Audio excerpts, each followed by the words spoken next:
Et salut à tous les amis et bienvenue dans cette nouvelle vidéo, dans ce nouveau vlog en ce qui concerne ma préparation d'une éventuelle compétition. Je dis bien éventuelle parce qu'attention, si j'ai la flemme du jour au lendemain, tout peut s'arrêter. Mais du coup, où est-ce qu'on en est? Déjà, on en est au matin, tu vois bien ma tête dans le sbarigno, je viens de me lever. On en est à environ une semaine et demie, oui, très exactement, de réel diète, de réel, on va dire, déficit. J'ai entamé un déficit qui est léger, mais voilà. Comme tu peux le voir là, à mes épaules et à ma ceinture scapulaire, je suis plat comme une crêpe. Hein, je commence à vraiment me vider, à vraiment devenir, justement, avoir ce feeling un peu plat lorsqu'on entame un déficit calorique. Mais bon, on n'est pas là pour se plaindre. Aujourd'hui, je vais partager avec vous, du coup, mon alimentation qui est devenue un peu plus stricte que ce que vous avez l'habitude de voir sur ma chaîne, parce que là, on calcule tout. Là, on calcule tout au millimètre. Si je mets une goutte d'huile d'olive sur ma peau, je la calcule, on sait jamais, peut-être que la peau ça absorbe. Non, j'ai conne, mais tu vois, genre si je mets de l'huile d'olive, etc., la moindre goutte d'huile dans mes plats, elle est calculée maintenant. Vous savez que je suis toujours à 2100 calories environ par jour. Ça m'a fait prendre une grosse claque dans ma gueule sans que je m'y attende. Je vais partager avec toi mon entraînement et je vais partager avec toi comment je ressens le délire, mon approche, etc. Parce qu'il y a déjà, on va dire, des petits changements, aussi bien physiques évidemment que en termes de caractère et d'énergie. Donc voilà, on va faire une petite mise au point, vous et moi. En tant que pratiquant naturel, je pense que c'est important de justement vous échanger un petit peu tout ce qui se passe dans des moments de réel déficit. Parce que là, on parle pas d'une perte de gras, hein. On parle vraiment d'une sèche. Et c'est différent. Donc voilà les amis, j'espère que cette vidéo vous plaira. Comme vous allez le voir, tout est carré. Et d'ailleurs, si vous voulez avoir une mâchoire carrée, de beaux gosses, moins de joues, moins de double menton, c'est sur le site joedesign.fr que ça se passe. Le site qui te propose les gommes d'entraînement des masséters pour muscler ta mâchoire et donc améliorer l'esthétique de celle-ci. N'hésite pas, ce sont les gommes que moi-même j'ai utilisées pour passer de tête de bouboule à tête de pur BG, ma gueule. Pur BG, même si là ça se voit pas parce que je viens de me lever. C'est lié en description pour avoir accès à ces gommes et en plus de ça, je t'ai mis un petit code de promo en description également. Je suis vraiment éclaté ce matin. Bon, je bois le chaud café, ensuite douche, et ensuite on se retrouve pour le premier repas. Parce que c'est déjà 11 h Starful là. Alors, petit update du physique. Voilà pour vous montrer la shape actuelle, l'avancement. Alors, il me tient à cœur de vous montrer justement mon état physique à jeun, sans congestion, et avec une lumière naturelle au possible. Donc la lumière du soleil, je trouve ça pas trop mal. Donc voilà ce que ça donne actuellement. Donc 73 kg pour 72 kg pour 1m70, à jeun, sans pump. On peut voir que l'arrière d'épaule commence à s'améliorer petit à petit. Ça tombe bien. On peut voir que le dégraissage au niveau du ventre se passe bien également. Le bas du dos aussi commence à être très sec et ça fait plaisir. Voilà, ça avance petit à petit. On va mettre un focus toujours pareil sur le bas des pecs, histoire d'éliminer les derniers petits pets de matière grasse, d'adipomastie, d'ancienne adipomastie. Et puis voilà. Je pense que là, en voyant un physique mis à son naturel, vous aurez moins de déformation, moins de dysmorphophobie. Voilà, c'est pour ça que je fais ça, je pense que c'est mieux. Alors, pour ce premier petit repas, qu'est-ce que nous avons? Vous avez vu, j'ai même sorti le téléphone avec MyFitnessPal à côté parce qu'on est sérieux ici. Donc, d'ailleurs, on va le prendre parce que sinon je vais me paumer. Donc, nous avons 112, comme on peut le voir là, 112 grammes d'escalope de porc. Ensuite, 125 grammes de jambon, 200 grammes de pommes de terre, hein, voilà, ça fait plaisir. En plus, c'est vachement rassasiant. 80 grammes de flocons d'avoine ici présents, mouillés avec un peu d'eau, mis au micro-ondes pour que ça fasse un porridge bien consistant et que ça me cale bien comme il faut. 20 grammes de beurre de cacahuète que je vais ensuite étaler. Et ensuite, je vais rajouter 20 grammes de confiture. Alors là, c'est écrit de figue, mais c'est de la confiture de fruits rouges, hein. Et ça c'est super bon. Donc voilà à quoi ressemble ce premier repas, hein, évidemment. On sent bien que j'ai là-dedans, j'ai mis tous les restes qu'il y avait dans mon frigo, hein. Mais bon, ça passe. N'oubliez pas que le beurre de cacahuète n'a strictement aucune putain de vertu, hein. Donc faut arrêter avec oui mais c'est des bonnes graisses. Non, c'est pas des bonnes graisses, c'est des oméga 6 et des oméga 9, c'est pro-inflammatoire. Enfin bref, l'important c'est uniquement la quantité. C'est pas parce que c'est des acides gras saturés que c'est mauvais, c'est surtout que voilà, est-ce que vous en mangez, est-ce que vous mangez suffisamment de graisse dans votre apport calorique? Est-ce que vous en mangez trop, etc. En fonction, vous pouvez vous permettre d'apporter un petit peu de beurre de cacahuète. Et voilà, c'est tout ce qu'il fallait retenir. Je rappelle que je fais que 2 repas, que nous avons donc ce premier repas qui est à 889 kilocalories. Donc on va aller voir là-dessus. Tac. Et donc 68 grammes de protéines, 100 grammes de glucides et 23 grammes de lipides. Je reste suffisamment bas en lipides de toute façon toute la journée, hein, tout de même pour privilégier les glucides qui est l'énergie première dont nous avons besoin pour faire de l'effort physique. On rajoute à ça un petit peu de sel qui est un neurotransmetteur, donc c'est toujours bon, même s'il y en a pas mal dans le jambon. On en rajoute encore un peu parce que je réagis très bien à cela. Et puis voilà pour ce premier repas les amis. Alors les amis, vu que je vous avais dit que j'allais faire un petit feedback, hein, bah, je vais vous en faire un là. Comment je ressens la sèche actuellement. Va falloir que je fasse gaffe à pas me faire bouffer par les guêpes parce qu'il y a un nid juste au-dessus là, donc on est vraiment limite. Mais du coup, comment je ressens la sèche actuellement? Est-ce que je me sens un peu fatigué? J'ai pas vraiment le droit de me sentir fatigué ou de succomber à la fatigue, sachant que je suis entre 2000 et 2100 calories et que c'est encore très haut. Malheureusement, j'ai quelques hypoglycémies, on va dire, en milieu d'après-midi. Étrangement, j'ai des hypoglycémies après avoir mangé et non pas avant. C'est-à-dire, je me lève, je pète le feu. Je mange, je pète plus le feu du tout. Donc, bon, voilà. À voir, est-ce que je répartis mes calories sur la journée de manière un peu plus espacée, du genre 3 fois. À ce moment-là, ça peut être un peu plus intelligent dans la mesure où, ben justement, peut-être qu'il y a trop d'apports caloriques d'un coup et trop de jeûne d'un coup. Je sais pas si vous voyez ce que je veux dire. Par rapport au total initial, quand on est sur une limite comme ça, peut-être qu'il faut plusieurs petits apports plutôt que 2 gros. Je ne sais pas. Je laisse le bénéfice du doute car on peut faire face à un autre problème, c'est que, enfin un autre problème, c'est pas un autre problème, mais la cause de ces petites périodes de fatigue dans la journée, ça peut être également aussi dû au fait que bien mon taux de gras corporel diminue et donc que mon corps doit retrouver une homéostasie qui est différente de celle d'auparavant. Et c'est quelque chose qu'on peut avoir par exemple après une liposuction, une lipoaspiration. Hein, je suppose que vous savez ce que c'est. Une liposuction, c'est lorsqu'on vous enlève le gras via justement des petits canaux, des petites pailles. Hein, je vais appeler ça comme ça, des pailles. Voilà, qui aspirent et qui vous enlèvent justement la matière grasse de manière définitive sur des zones locale de votre corps. Et donc souvent on a une période d'adaptation à cause justement, on dérègle un petit peu l'homéostasie globale de votre corps. Et malgré que vous ayez un apport calorique suffisant, parfois le fait de perdre du gras, ça fait que votre corps doit se régler. Et c'est peut-être ça aussi qui peut créer des petites périodes de fatigue, sans que ça soit vraiment l'apport calorique en lui-même.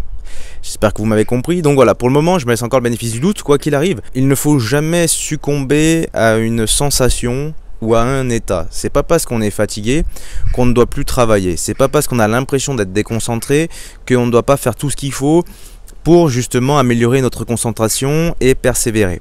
Hein, ça c'est vraiment le mindset qu'il faut garder parce que je sais que souvent, et moi-même j'en ai fait les frais, c'est-à-dire que on dit qu'on est en sèche, on diminue les calories, etc. Et du coup, ça nous laisse l'excuse de « Ah ben, je vais être moins performant à la salle, c'est normal, je suis en sèche. » Ah ben, je suis un peu moins concentré aujourd'hui, c'est normal, je suis en sèche. Non, non, non, c'est pas normal. La sèche, elle est là, ok, super, sauf que toi, tu restes qui tu es. On n'oublie pas d'avoir un mental combatif, que quoi qu'il arrive, nous ne sommes pas une créature de circonstances, nous sommes des créateurs de circonstances. Ça, c'est une phrase qu'il faut bien retenir, et vous allez le voir dans l'entraînement d'aujourd'hui. C'est pas parce que je suis fatigué, c'est pas parce que les perfs baissent légèrement, que le travail ne va pas être supérieur, égal ou supérieur aux fois précédentes. Et ça, je vous le dis d'entrée de jeu, ok? Je vous dis ça parce que ça fait un moment que j'ai pas fait de squat, par exemple. Ça fait, par rapport à d'habitude, la fréquence est moins élevée. Ça fait 5 jours que j'en ai pas fait, alors que d'habitude, j'en fais vraiment 2 fois par semaine. Je sais que les perfs vont être moindres. Pourquoi? Parce que le focus et la technique va être légèrement amoindri. Et bien, je vais tout donner pour que ça soit équivalent aux séances précédentes, strictement. Dernière petite parenthèse et après on va à l'entraînement, le physique que vous allez voir en ce moment et dans les autres vidéos. Je vous prierai de ne jamais vous comparer à ce genre de physique là parce que je veux atteindre un taux de gras très très bas et que là, nous ne sommes pas juste sur le fait de garder les abdos et de garder la santé. Nous sommes sur le principe de réduire le gras au maximum, chose qui n'est pas censée être tenable toute l'année. D'accord? Donc je ne veux pas que vous preniez mon cas là comme étant quelque chose, comme étant un objectif à l'année. Ce n'est pas un objectif à l'année. Ce que vous avez vu sur les vidéos précédentes, ok, vous pouvez l'atteindre à l'année, vous pouvez être comme ça à l'année. Par contre, ce que je vais faire là, et pendant les précédentes vidéos, le taux de gras que je vais avoir, ce n'est pas quelque chose que vous devez vous imaginer pour toute l'année. C'est périodique, c'est pour un objectif précis, je veux que ça soit clair entre vous et moi, pour pas que vous-même vous créez justement des complexes ou que vous vous teniez à de mauvais objectifs qui vous fassent aller dans la mauvaise direction. Voilà les amis. Sur ce, on va aller à l'entraînement et on va tout déchirer sa mère. Pour le coup, je vais vous faire un entraînement complet parce que on me l'a demandé en commentaire, on voulait un entraînement, que je filme un entraînement complet. Du coup, l'entraînement sera filmé entièrement, les gars. C'est parti. Alors, on se retrouve en voix off pour cet entraînement. Donc là, on est sur ma deuxième série de chauffe. Donc à 100 kg, je commence avec ma première série de chauffe justement à 60. Je fais pas barre à vide, je passe direct à 60 kg. Ensuite, je fais à 100 kg. Comme on peut le voir ici, eh bien justement, je fais du stop and go, mais un vrai stop and go, hein, tu vois. Je pose la barre sur le rack à squat, sur les protèges là, hop, et j'essaye de démarrer en mode explosif. Je fais un minimum de reps pour pas trop me griller pour les précédentes séries. Donc là, on est sur du 5-6 répétitions, voilà. Ensuite, on passe à 140 kg directement. Première série qui me semblait monstrueusement lourde. Hein, comme ça, je m'y attendais. Hein, c'est-à-dire, le problème venait surtout de la technique et de la concentration. Elle me semblait super lourde. Donc, 2 répétitions pour cette première série. Ensuite, deuxième série, on sent que voilà, mon système nerveux s'est un peu plus apprêté à la charge. Je vais faire 3 répétitions. Voilà, toujours pareil, légèrement en stop and go. Hein. À peine elle touche que je repars direct. Donc voilà, 3 répétitions. Ensuite, on est sur la troisième série. Je vais faire, je crois, 4 répétitions, toujours en stop and go. Alors, il faut savoir que d'habitude, je fais quand même 6 à 10 répétitions sur un squat à 140 kg. Hein. Et là, du coup, comme vous pouvez le voir, je fais que 3 à 4 reps parce que vraiment, alors le problème venait plus de la technique que du système nerveux et que de mon énergie. Hein, j'avais perdu un petit peu en technique, on voit que je prends beaucoup dans les quadriceps, donc voilà, hein, c'était assez compliqué, les fessiers étaient un petit peu fatigués je pense, c'est pour ça que voilà, on sent bien que la tension est vraiment sur les quadriceps, contrairement à la précédente vidéo d'ailleurs que je vous ai faite, où on sentait vraiment que c'était bien réparti en termes d'effort. Là on sent que voilà, il n'y a que les quadris qui prennent. Hein. Alors après 1, 2, 3, 4, 5 séries à 140 kg, je me suis dit on va passer quand même à 130, on fait des dégressives, hein, vraiment pour peaufiner la technique, parce qu'en fait je l'ai senti directement, hein, que le problème venait pas du muscle, bien qu'il soit un peu plus plat que d'habitude, mais ça venait vraiment de la technique et surtout de comment je gainais le haut de mon corps. Alors ça les amis, c'est vraiment un conseil, vraiment quelque chose à prendre en compte, c'est lorsque vous faites du squat, votre manière de déraquer la barre, ça va en dire long sur toute votre série. Et c'est exactement ce qui m'est arrivé, c'est-à-dire que si vous n'êtes pas fort en haut, vous allez avoir du mal à faire de très très bons squats. Donc il faut bien gainer tout l'arrière de votre dos, bien tenir la barre, bien comme il faut entre votre arrière d'épaule et votre trapèze, pour voilà, que ça envoie du lourd ensuite. Donc après 3 séries à 130, je suis passé à 120, j'ai fait encore quelques reps du coup, j'ai fait 2 séries à 120, vous allez voir il y a encore une série après. Encore quelques reps, toujours sur du x3. Donc là pareil, stop and go avec limite un rest pause sur le bas. Voilà, le but c'est vraiment d'être explosif, de retenir ce mouvement qui s'était un peu barré de mon crâne. En 5 jours c'est suffisant pour, en termes de technique, régresser légèrement, hein, les powerlifters le savent. Et donc au total, nous avons 5 séries à 140 de 3 répétitions, 3 séries à 130 et 2 séries à 120. Ensuite, nous allons passer sur du soulevé de terre. Alors, je vous ai pas filmé la première série à 180, mais il y avait bien une première série de 6 répétitions. Ensuite, là, j'ai fait une deuxième série à 3 répétitions. Allez savoir pourquoi, le manque de confiance ou le manque de jus, ça, je ne sais pas.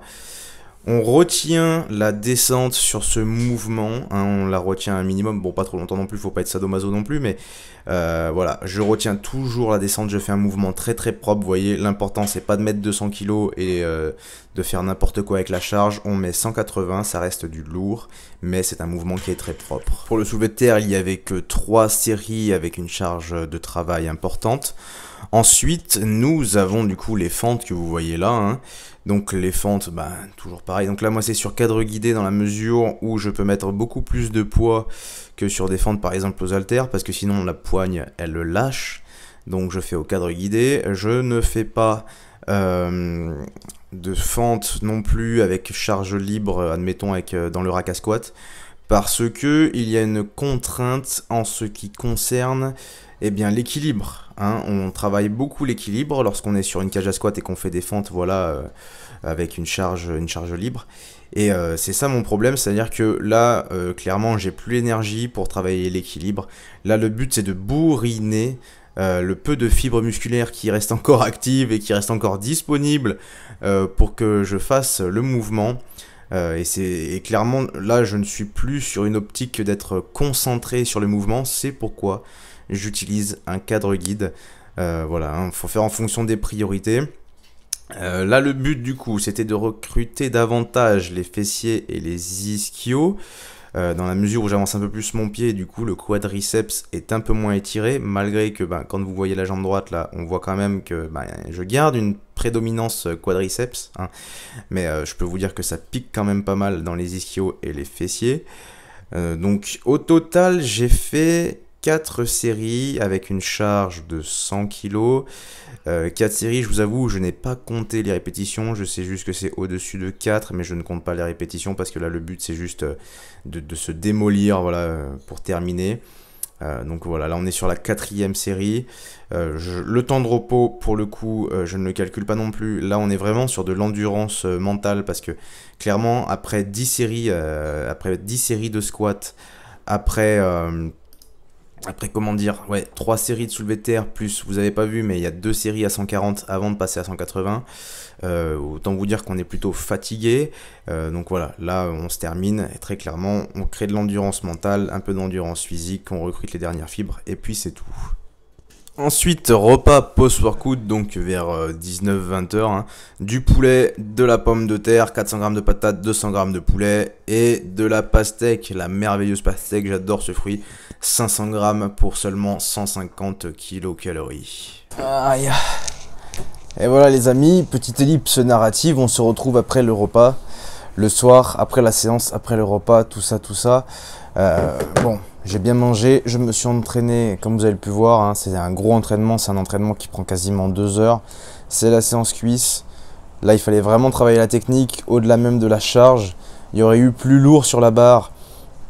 Évidemment que l'entraînement aurait été légèrement plus court, mais là, vu que ce n'était pas le cas, que voilà, je vous dis, première série à 140, je me sentais tellement mal que du coup, bon, bah voilà, hein, j'ai préféré faire plus de séries et moins de reps. Dans tous les cas, au niveau des reps, j'avais pas trop le choix parce que j'avais vraiment du mal à me tenir. J'avais les fessiers qui avaient du mal à s'étirer. Et donc c'est pour ça que sûrement je prenais quasiment tout dans les quadris. Et donc voilà, ça a un petit peu niqué, on va dire, la performance, mais ce n'est pas grave. L'important, c'est d'avoir fait le taf. Là où vraiment il y a quelque chose qui se passe, c'est au niveau, je pense, de l'impatience. Juste le déficit calorique commence à jouer sur mon caractère, comme je l'ai dit au tout début de la vidéo, sur l'impatience. Voilà, c'est tout. Sinon après, ça se passe plutôt bien, hein, on va pas se plaindre. C'est pas bien de se plaindre. Au niveau du total calorique en revanche, on va regarder ça ensemble. Vous avez vu mon dernier repas, vous avez vu mes 2 repas en fait principaux. J'ai encore vraiment la dalle, hein, je vous explique. Ouais, j'ai la dalle. Mais bon, c'est pas grave. Donc on était sur la dinde, on était sur 230 g de dinde, sur 400 g de pommes de terre et 500 g de pastèque. J'ai également mis de l'huile d'olive pour faire cuire les patates à hauteur de 9 g pour le fond de la poêle. Hein. Donc on est, premier repas, je rappelle, 992 calories. Et dernier repas, 803 calories. Alors, j'ai eu un petit encas avant d'aller à la salle. Et comme je vous ai dit, c'est vu que je suis fatigué en fait avant d'aller à la salle, j'ai quand même mangé une petite glace, un mini magnum. C'est un mini magnum, donc c'est à hauteur de 150 kcal. Je l'ai mis dans l'application aussi, vous en faites pas.